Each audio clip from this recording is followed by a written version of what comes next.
आज अमेरिका में US federal court द्वारा पाकिस्तान और अमेरिकन संपर्क के एलिटी टेररिस्ट आतंकवादी डेविड हेडली पर उनके खिलाफ जो आरोप लगे थे उस पर सजा सुनाई गई है। Today the US court has ordered conviction of Pakistan American elite terrorist David Headley and given a 35 years imprisonment. If you can recall, we had earlier said, and the grounds for conducting a trial there, David Headley had, what we call in India, had turned an approver, claiming amnesty from being given a death sentence. And further to that, we had raised certain reservations then. And further to that, the trial was held and he has been given a 35-year sentence. 35 साल का उनको कारावास की घोषणा की गई है। हमें ऐसा लगता है कि ये जो सजा सुनाई गई है, ये उन 6 अमेरिकी जिनकी हत्या 2008 में इन आतंकवादियों द्वारा की गई थी, उसके एवज में सुनाया गया है।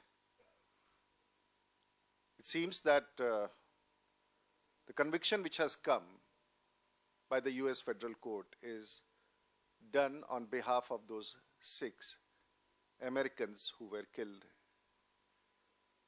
in 2008 in the Mumbai attacks.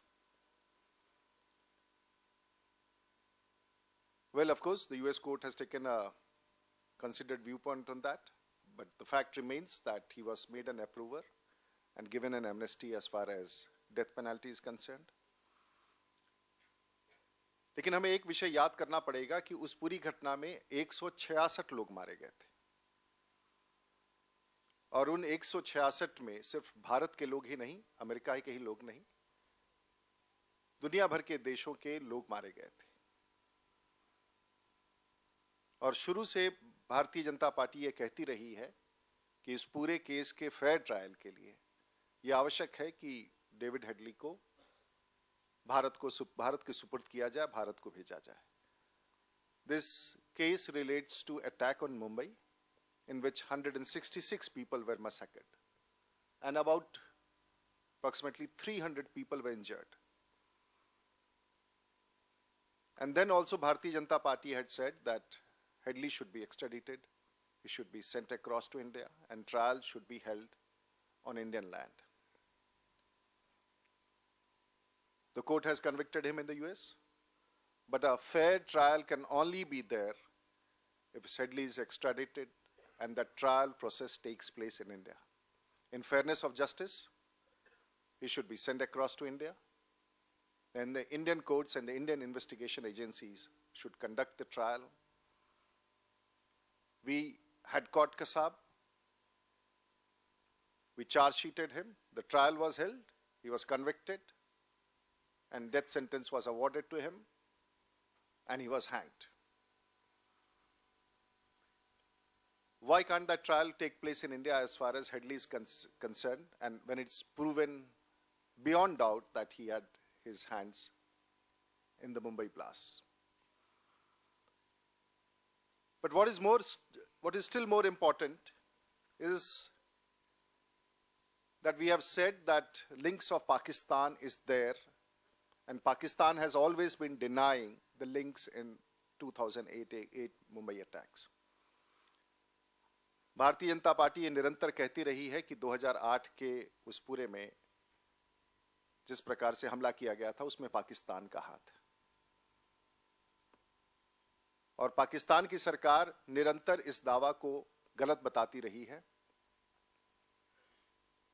In order to find the larger conspiracy of a failed state, Pakistan के इस पूरे 2008 के हमले में जो उनकी हाथ थी,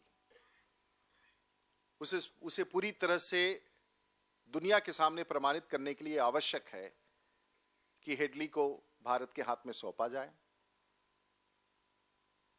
और शायद हफीज, जो इस पूरे घटनाक्रम में आज भी पाकिस्तान में बयान दे रहा है, वो भी इस पूरे घटनाक्रम में इस बड़े हमले के लिए जिम्मेवार रहा है। जब तक हेडली को भारत को सुपुर्द नहीं किया जाता, पूरे तह तक सच का पता लगाना